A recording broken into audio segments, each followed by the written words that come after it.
természeti elemmel, egyeddel, bármivel, a természettel való kapcsolatát, amire vissza tudja vezetni a legelsőt.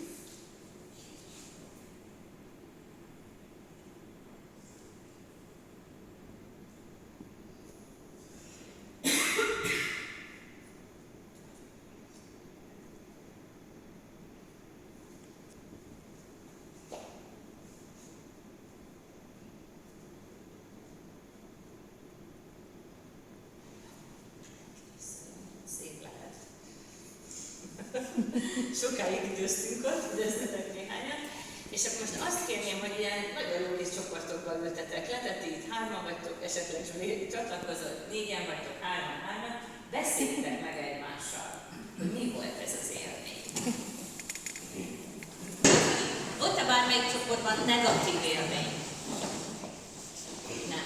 Akkor most valószínűleg akkor nem lennétek itt egy ilyen növényesről szóló képzésen. A másik, hogy megmaradt ez a szeretet a mai napig, tehát hogy táplálkoztok-e belőle. Igen? Nem.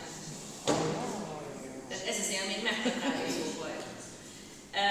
Azért kérdeztem, mert van szerencsém egy olyan nemzetközi szervezetben dolgozni, ami a Világ Természetvédelmi Szövetség, és annak van egy bizottsága, amit úgy hívnak, hogy Oktatási és Kommunikációs Bizottság, és 4 éve végvezető szerepet is töltök be benne, és nagyon büszke vagyok a kollégáimra, mert még mielőtt én pozícióba kerültem volna, elindítottak egy programot, aminek az a címe, hogy Nature for All, természetet mindenkinek. És ez igazából abból indul ki, hogy úgy mondják, hogy az a változás elmélet van mögötte, hogy ha valakinek nincs ilyen pozitív élménye, akkor nem igazán tudja szeretni, és nem igazán fogja védeni. Ugye a Világ Természetvédelmi Szövetségéről beszélünk, ennek egy oktatási bizottságáról, tehát mi azt gondoljuk, hogy azt próbáljuk terjeszteni és erősíteni, hogy ezeket az élményeket kell megerősíteni, és nem feltétlenül csak gyerekekben. Igen, mindig mondjuk, hogy gyerekkori élmények nagyon meghatározók. Tényleg van, ahol mindenki gyerekkori élményt említett?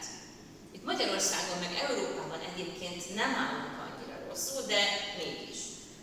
És ennek a programnak több eleme van. Egyrészt nagyon sokat tanulunk egymástól, sok partnere van. Van egy honlapja, aminek az a neve, hogy Nature for All globális, különböző nyelveken vannak már fent oktatási anyagok, történetek. A Rogers Magyarországról tagja ennek a hálózatnak, aminek utólag is örülünk.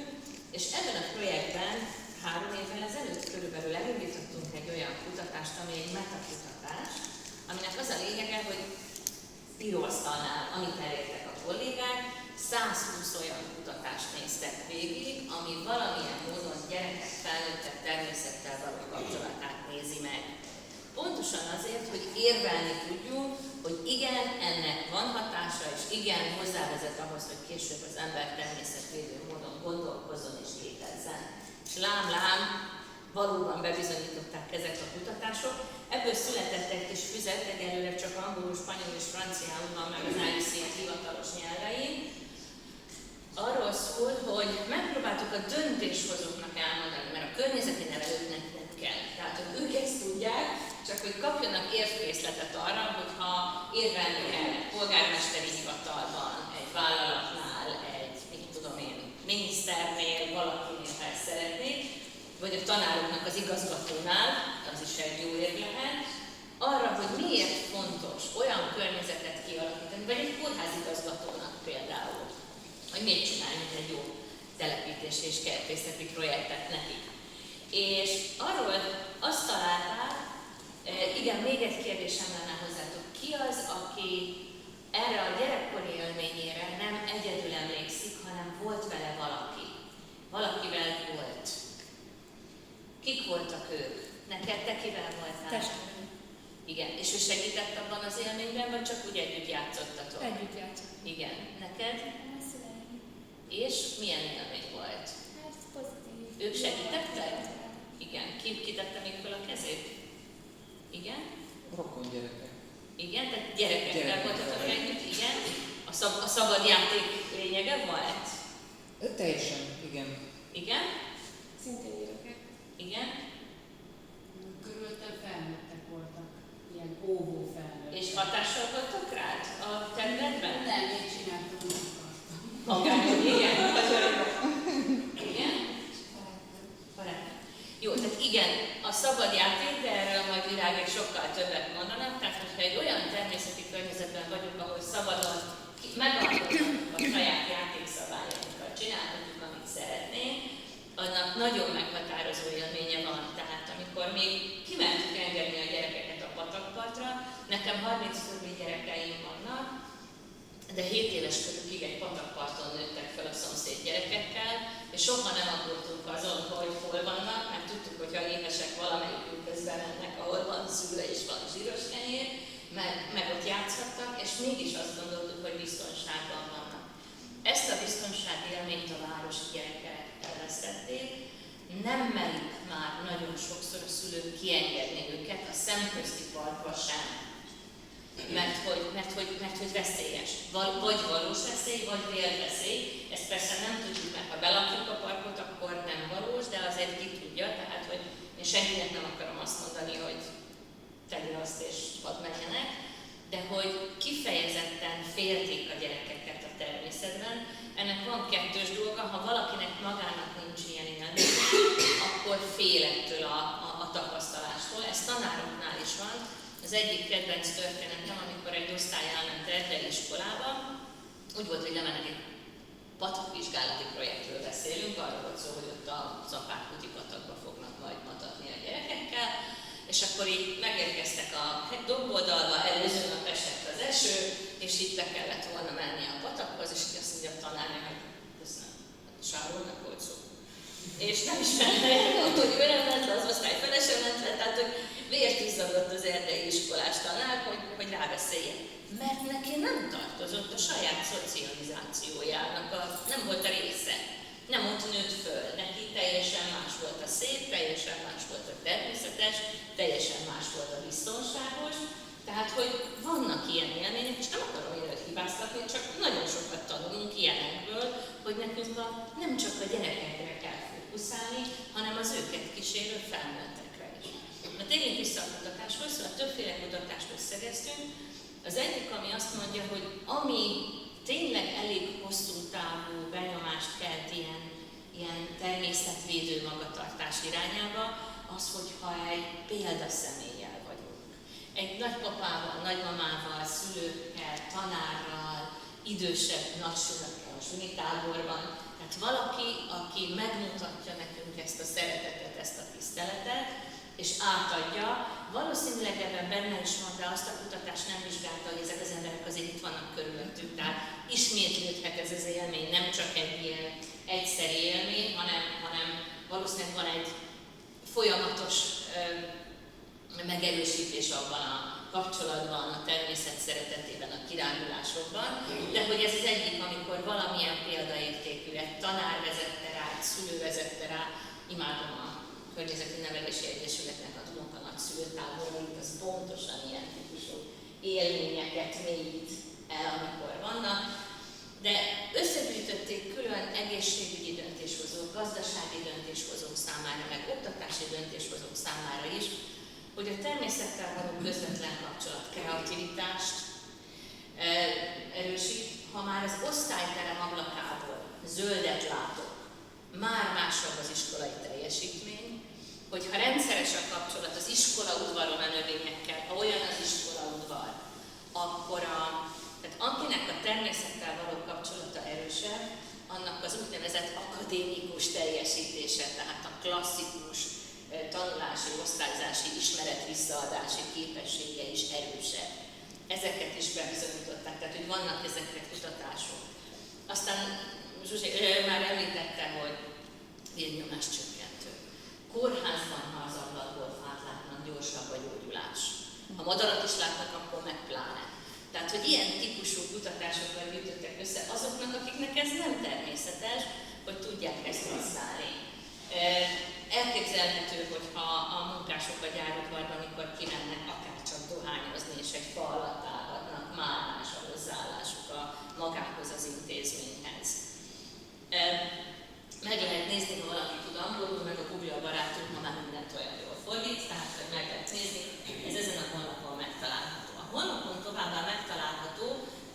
pandémia kapcsán elkezdtünk azzal foglalkozni, hogy természettel való kapcsolat, mi van most, iskolákat nem tudunk, tanárokat nem tudunk, csoportok nem, de kiderült, hogy, és ez most már teljesen általános, és most már mindenki elfogadja, hogy az emberek rájöttek, hogy a menekülés, a mentális gyógyulás, a kikapcsolódás, az a legközelebbi baj.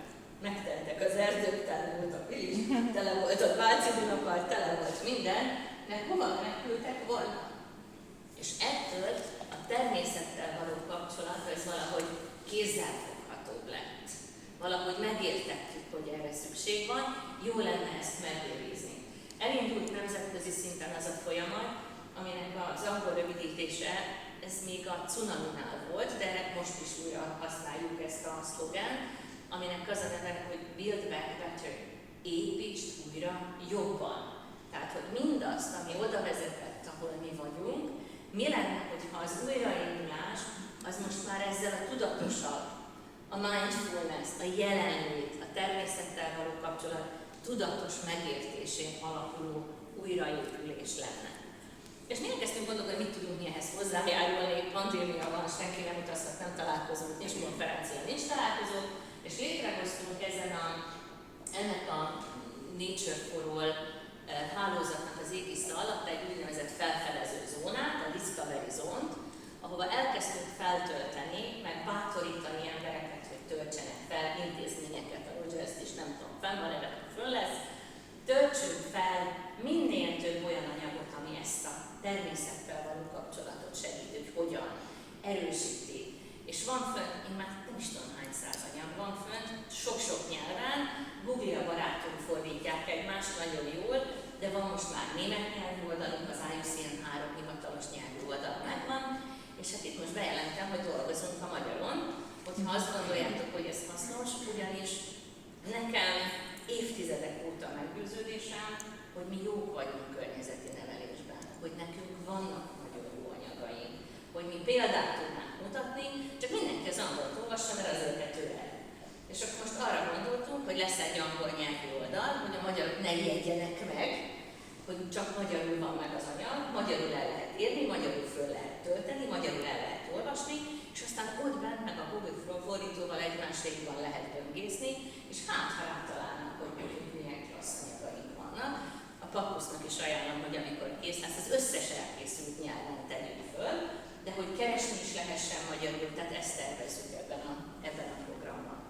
Ez volt maga a Nature for All, meg hát igazából szeretnénk, ha a hazai hálózat is egy kicsit erősebb lenne, de valami miatt ez nehezebben indul le, vagy erősebb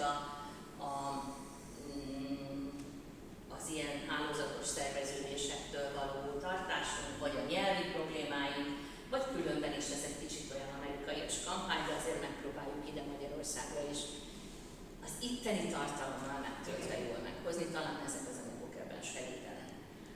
És még két dolgot szeretnék mesélni. Az egyik, igen, a Pappuszt először, és aztán a kis reklámhelyen. A Pappusz projektben azért voltam hálás, tehát mikor jöttem ide, elkezdtem átgondolni, én Virággal 1995-ben találkoztam, amikor már egy Európai Uniós projekt keretében a Kapcsolatok a Társadalomban Kaptár nevű projektet vittük, és Virág rakott össze egy tréninganyagot ehhez, hogy hogyan kell a kapcsolatokat építeni, milyen gyakorlatok, milyenek vannak. Aztán ugye elveszítettük egymást, és szerintem egy ilyen 10 éve van újra egy ilyen egymásra találásunk, amikor elkezdtünk szintén közös programokban dolgozni. A legutóbbi, ami egy nagyon intenzív és nagyon hasznos és nagyon számomra nagyon-nagyon felemelő együttműködés volt, amikor egy német oktatási anyagot adaptáltunk 3 országba, ez az állatokkal való kapcsolat. A Elena program, mindegy, az állatokkal való tanulás és az oktatás, aminek az volt a lényege, és ezt tettük pluszban hozzá a német anyaghoz. A német anyag az a német precizitással megtervezett, tananyaghoz illesztett, órára, gyakorlatra, lebontott, állatismertetés, tanári, minden van benne. Egyszerűen beleszerettem, szintén az IUCN-es pozíció kapcsán mondta az egyik igazgató, hogy nézzál meg őket, olyan jó dolgokat csinálnak, hát vagy kijön ebből valami. Igen, meglátogattam őket, és kijött belőle egy közös projekt, és a közös projektnek az volt a lényege, hogy jó, hát most nem az a lényeg, hogy lefordítsuk és kész, hanem hogy tegyünk hozzá egy kicsit, és akkor is az volt, amit nekünk sikerült hozzátenni, az az, hogy ők azt mondták, hogy állatok, az állatokkal való pozitív kapcsolat és foglalkozás, és akkor majd természetvédők lesznek. Ez így körülbelül igaz is, de mi beletettük a játékot. Tehát azt mondtuk, hogy az állatok ismernek, elismered, nem tudod szeretni, legyen vele közvetlen kapcsolatod. Az állat az az élőlény, kivéve néhány embernél, amelyik, hogyha bejön, akkor leszedi őt a monitorról, így azonnal odafigyel. Kivéve néhány élőlény ember gyerekre gondoltam, az az, amikor az én kicsi lányomat elvittük az állatkertbe, ami egyébként egy állat- és növénykert, és ő bizonyította be nekem, mert kimentünk az állatkertbe, hogy próbáltuk neki mutatni, hogy itt a farkas, itt a medve, itt a majom, meg azt mondta, hogy lila, rózsaszín, virág, és mi elkezdentük, mint egy kis lepkerőködni az állat- és növénykertben, úgyhogy nekünk ez azóta nem csak állatkert. De egyébként az állatok tényleg úgy működnek, még egy rég is vagy egy hangya is, hogyha bejön a terembe, akkor az elviszi a gyerekek figyelmét. Akkor odafigyelnek. Ha egy sülit így berakok, kész, felborul az egész, és erre indítottuk, hogy ez az érzelmi kapcsolat, de utána kössük össze játékkal, hogyha megszeretted ezt az állatot, vigyázol rá, hogyan kell rá vigyázni? Nem úgy, hogy mindegyik sülit beletesszük egy ketrecbe, hanem nézzük meg, hogy az én életvitelem és az ő élőhelyének a szűkülése, vagy megtartása, vagy megmaradása között mi a kapcsolat. És ezt a kapcsolatot a játékkal lehetett felépíteni. Játszunk olyanokat, amikor az által azt megszeretett állatot össze tudja kötni azzal, hogy mit választ a boltban, hogy hova megy, hogy milyen közlekedési eszközt választ, és ezt hogyan próbáljuk meg megoldani. Farkas persze nem vihettünk az osztályba, de a terápiás kutyát itt Magyarországon adták magukat, be lehetett hozni, és pontosan meg lehet mutatni, hogy ugyanazok a reakciói vannak.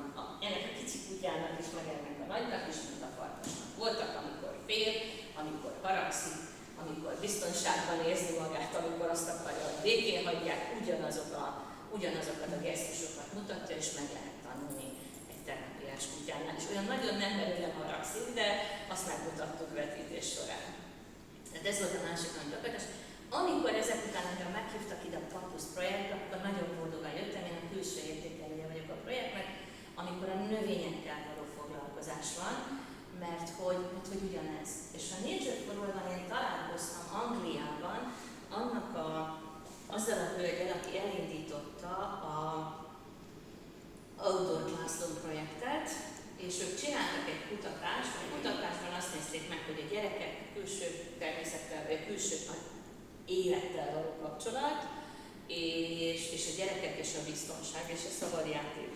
Kiderült, hogy nincs szabadjáték, a szülők azt gondolják, ha az iskolában játszik a gyerek, akkor nem tanul, tehát hogy gyakorlatilag azok, akik tudatosak, azok így be akarják osztani a gyerek idejét, és a tanítóknak is gyakorlatilag az iskolát presszúrázzák, hogy ne tessenek már csak elmenni. Tehát én emlékszem rá, amikor erdei iskolában a szülői értekezleten mondta a tanár, hogy ne tessenek izgulni, elmegyünk az erdei iskolába, de tanulni is fogunk. És ezt mit érted? Hogy megtartottuk az erdőben a magyar órát, a matek órát úgy, ahogy szoktuk. Tehát, hogy azt a fajta váltást, ami ilyenkor kell, azt a szülőkkel együtt kell tanulni, mert ők sokszor az újításoknak a kerékkötői. Ez volt az egyik. A másik volt a biztonsággal való dolog, hogy egyszerűen tényleg nem merik kiengedni a gyerekeket szabadon, és akkor kell keresni azokat a lehetőségeket, és kiderült, hogy irtózatosan keveset vannak szabadjára eresztve ezek a gyerekek. Tehát, hogy, és akkor megmutatták különböző vállalatvezetőknek, akkor azok így elszörnyűködtek, mert ebben nem gondol bele senki, hogy elvesszük a gyerekeknek a gyerekkorát, ami beletartozik a szabadjáték a szobájában, és beletartozik a parkban, az erdőben, bárhol, és el kell őket tudni engedni. Nyilván ehhez biztonságos körülményeket kell teremteni, és ennek egyik eszköze mondjuk mondjuk az iskolakert, amit én imádok. Most éppen a múlt héten voltam a Pajzs Dezső általános iskolában, ahol az igazgató, aki 2 éve igazgató, olyan szabadtéri tantermekon komposztálót, meg ágyásokat, meg mindenféléket csinált, és a gyerekek kezdik élvezni, egy ilyen dzsindzsát befoglaltak, és alakul a csoda szemünk láttára, és nagyon büszkék rá, és a gyerekek is. Azt mondja az egyik tanító, hogy neki kedvenc ideje az, mert volt egy ilyen rosszat, többrement, ilyen töredezett lépcsők, kaptak nem tudom én 100 raklapot, színesre festették, lerögzítették, így már ráfektetnek a gyerekek is, és bevették a gyíkokat, de tényleg több 100 gyík. És akkor azt mondja, hogy az elsősökkel az első óra, amikor már ki lehet venni, ez a lehasadunk és gyíkot számlálunk. Csend van, ott vannak, élvezik. Hát nekem ez a legerősebb, vagy legmeghatározóbb pillanat az oktatásban. Úgyhogy és ezt egy lakótelep közepéről beszélünk. És akkor a harmadik, amit szerettem volna mesélni, de az időm szerintem véget ér, nem akarom elvenni a többiektől, elkészül, van egy folyamat, a fenntarthatósági témahétről részletek benne, hallottatok róla? Minden évben a Földnapja környékén van egy fenntarthatósági témahét, ezt ilyen elindították, én nem tudom, 67 éve, most arra, nem tudom a számokat, nem merem kimondani, de ilyen 200-300 ezer gyerek vett már részt magában a programban, határai.hu-ról is, egyre többen, és a projektnek a vezetője, a Ponttelem Kft-nek a vezetője, a Matolcsi Miklós, aki azt mondta, hogy folyamatosan azt a visszajelzést kapják, hogy de nincs egy jó tankönyv, miből lehetne tanítani, és akkor ő egy jó projektvezetőhöz méltón körbejárt, körülnézett, honnan lehet erre forrást szerezni, és begyűjtötte, hogy akkor kezdjünk el tankönyvet csinálni. És ennek az eredményeként az elmúlt 1 év megfeszített munkájában 9-10-esek számára választható tantárgyként elkészül egy kerettanterv, egy könyv, egy munkafüzet és egy tanári kézikönyv. Most készül az applikáció, és ősszel fog készülni az eltananyag kiegészítő hozzá. Én körbeadom, de még csak ez van, most nyomja a kelló, és augusztusban talán már több is lesz. Ennek eredménye lett a Zöld Föld tankönyv, nagyon büszkék vagyunk rá, sok-sok munkaóra van. A jelenlevők közül 2-en is dolgoztunk Virággal, tehát én voltam a szakmai vezetője a projektnek, Virág pedig az utolsó fejezetet, ami egy ilyen tervezés, jövőkép, hogyan tovább, ha már olyan sok mindent tudunk. És most készül már az érettségi tantárgy, ami szintén szabadon választható lesz, projektérettségizni lehet belőle, ha elfogadják. Tehát, hogy mi most elkészítettük a kereteit, megkapja az Oktatási Minisztérium, ha jóvá hagyja, akkor projektérettségit lehet tenni Magyarországon fenntarthatóságból már jövő évtől. Bízunk benne. És már halljuk azt, hogy a szakközépiskolák és az általános iskolák is kérik azt, hogy nekik is legyenek ilyen anyagok. Úgyhogy lehet, hogy ez a munka nem áll meg, hogy velem, vagy majd inkább egy alsósokhoz jobban értő szakmai vezetővel, ezt majd meglátjuk. Minden esetben nagyon büszkék vagyunk, és ezt közreadom. A Kellónál majd talán rendelhető iskolaképi tankönyvrendelésekkel zárultál, csak ilyen pici büszkeséggel szeretném elmondani, hogy 4000 megrendelésünk lett, úgy, hogy még senki nem fogta kézbe, csak az online változatát. És nem is tudom hány, több 100 osztályban fogják elindítani. Tehát ez már csak úgy. Van, aki azt mondta, hogy osztályfőnökként, van, aki azt mondta, hogy a komplex természettudományban fogja használni, tehát nem ezt a tárgyat veszi föl, de a tankönyvet fogja használni. Nem tudom, majd azért ez idő megmutatja az egészet.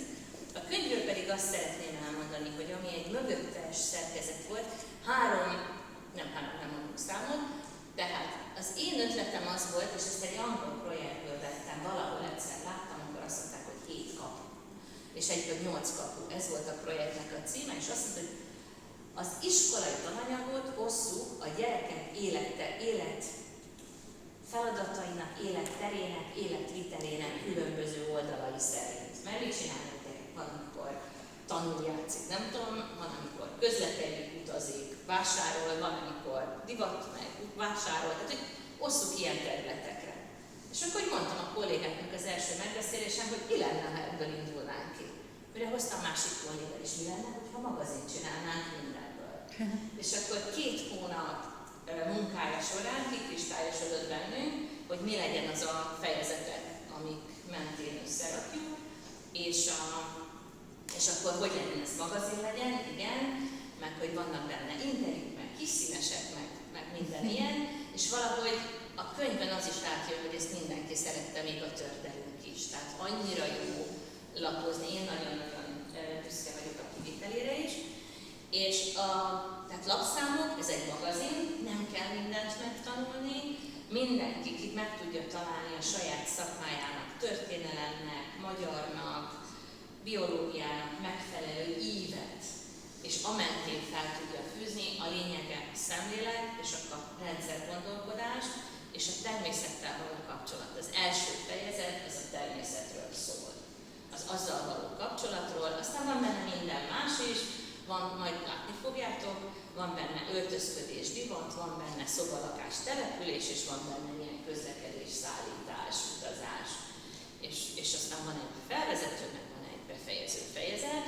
A befejező az egy, hogy na jó, ennyi mindent megtanultam, hogyan tervezzem a jövőmet ennek megfelelően. Tehát így raktuk össze az évet, és amire még nagyon próbáltunk figyelni, különösen én meg én láttam az egészet egyben, hogy az egyes fejezetekből átutalunk a másikba.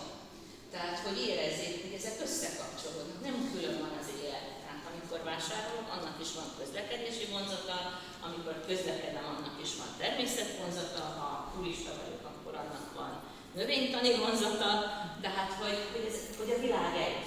De ezt nem tudom másképp megtanítani egy sorfolytonos könyvben, mint így sorfolytonosan leírom, és közben utalgatok egymásra.